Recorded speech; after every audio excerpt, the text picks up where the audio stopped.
an entire chapter memorializing her life and honoring her death. 127 years of wonderful life for Sarah. Abraham is declaring to all the land of Canaan is his homeland. His greatly loved wife of his youth would be buried in Canaan, and her descendants would call Canaan home. He received his son back from metaphorical death, but lost his beloved wife. Sarah, the Princess of Nations, died at 127 years, and a famous female descendant of hers would later become queen over 127 satraps. But with his wife's demise, Abraham heralds to the local chieftains he was here to stay. No longer sojourning, Abraham is planting his flag. Have you ever pondered why, after more than 6 decades living in Canaan, Abraham, a very rich man, hadn't purchased Canaanite land? Likely, there was a cultural prohibition against a foreigner owning land. The tragic, unexpected death of his wife gave him reasonable leeway to request land for purchase. They call him a mighty prince. They offer him his free choice of burial sites.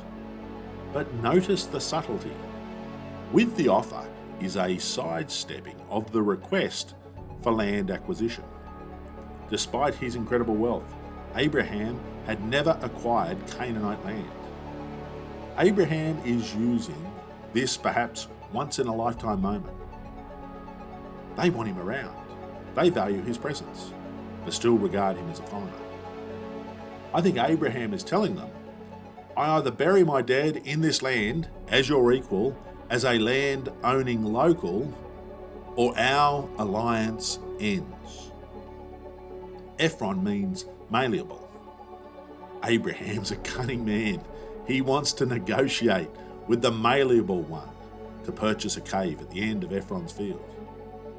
Ephron seems to be under some strain of pressure in the presence of the Hethite leaders, the city gatemen, the judges and rulers. He seems determined to avoid selling this land and offers free use to Abraham. He offers not just the cave that Abraham requested, but perhaps under the strain of the audience, also offers the field adjoining. Rent-free use for burial rights was a very different thing to outright ownership. Wise Abraham will continue this public arm wrestle for land rights in the presence of the sons of Heth. He's not interested in a loan. He's not interested in free rent. He's not interested in a disputable title claim. He wants absolute, ironclad, 100% ownership. And now the malleable one has thrown into the discussion the field beside the cave.